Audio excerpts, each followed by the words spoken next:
It often begins in silence, not in arrogance, not in vanity, but in the fragile stillness of a childhood that was never safe.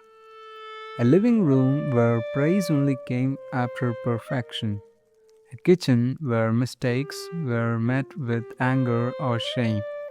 A bedroom where the child lay awake at night wondering if they were ever truly loved or simply useful. This is where narcissism begins, not in self love but in self protection, not in confidence but in fear.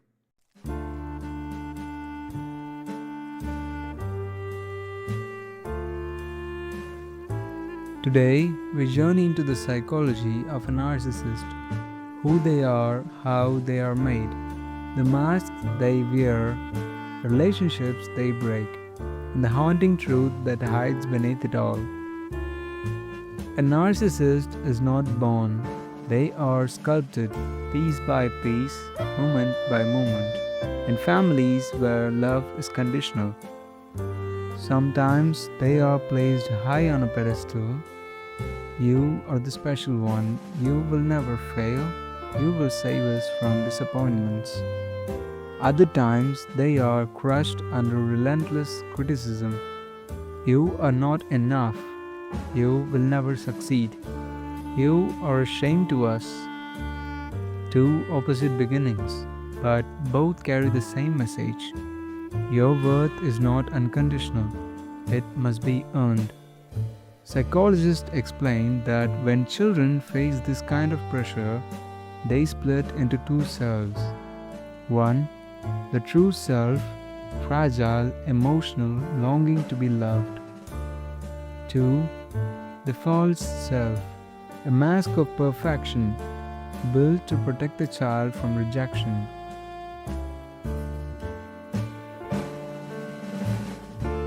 Over time, the mask grows stronger, the true self gets buried, and the child begins to forget where the performance ends and where they begin. This is the seed of narcissism. As adults, narcissists appear dazzling. They speak with confidence. They walk into rooms as if they own them. They carry an aura of certainty, success, and superiority. But this mask is not solid, it is glass, fragile, polished, and easily shatterable glass. Behind the mask lies what psychologists call narcissistic injury, a deep sensitivity to shame, rejection, and criticism. This is why narcissists chase admiration endlessly. It isn't arrogance, it's oxygen. Every compliment is a breath, every applause a heartbeat. Take it away and panic sets in. Because without mirrors reflecting their greatness back to them, they start to feel hollow, insignificant, unworthy.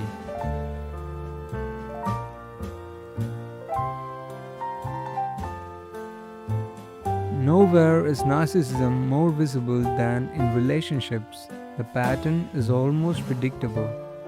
Step 1. Idealization. At first, you are placed on a pedestal. They shower you with affection.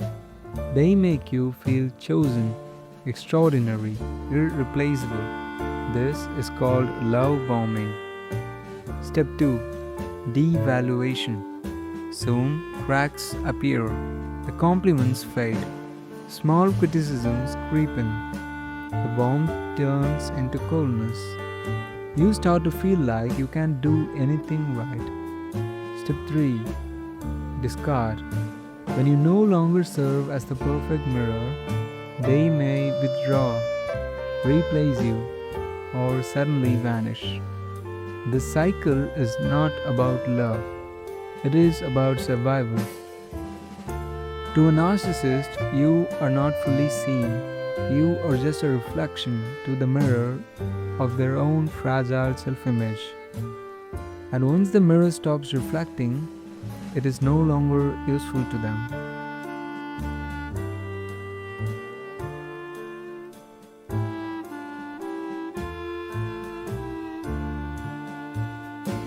Types of narcissist.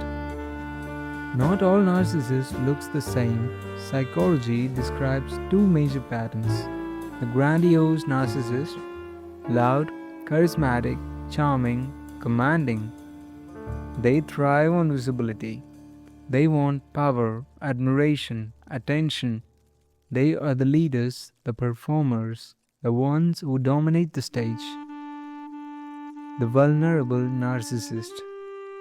Quieter, more withdrawn, but just as fragile. They carry constant self-doubt and mask it with defensiveness, and often appear sensitive, anxious, or victimized. Different masks, same wound. Both are protecting the same fragile child inside. Here lies the paradox. A narcissist looks powerful. They act superior, controlling, arrogant. But deep inside, they are terrified. Terrified of being ordinary. Terrified of being rejected. Terrified of being truly seen. Their life becomes a performance. Every relationship a stage. Every achievement a costume. And yet, beneath all of it lies the voice of the child still whispering, "Am I enough?"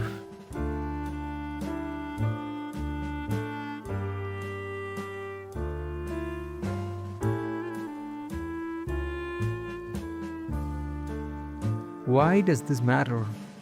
Because narcissism isn't rare. It shows up in families, friendships, workplaces, even politics.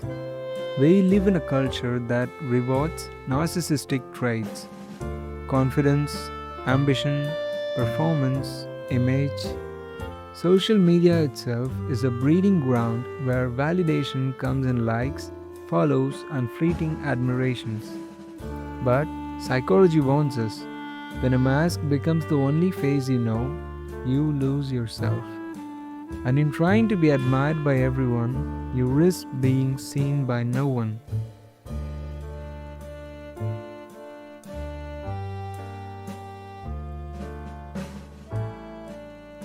For those who love a narcissist, the cost is painful.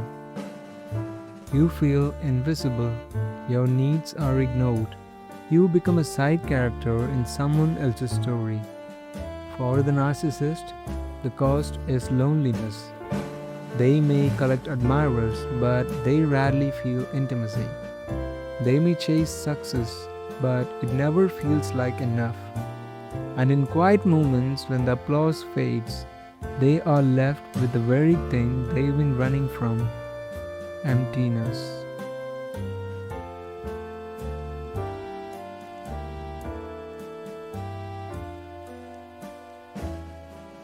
Can narcissists change? Psychologists say yes. But it is hard because healing requires removing the mask. It requires confronting the fragile self they've hidden away. This is the work of therapy. Slowly, carefully, teaching the narcissist to see themselves as human, not perfect, not admired, not flawless, just human. It means grieving the childhood they never had, acknowledging the pain they've caused others, and learning that love is not earned through applause. It is something they deserve, simply by being. The psychology of a narcissist is not a story of villains. It is a story of wounds, of children who were forced to build masks too heavy for their faces, of adults who become trapped inside those masks. To understand a narcissist is not to excuse them, but to see the human behind the performance. Because the truth is this: narcissists do not love themselves too much. They never learn to love themselves at all. And perhaps the greatest act of healing is not tearing the mask away, but gently whispering to the child behind it, "You are enough. You always were.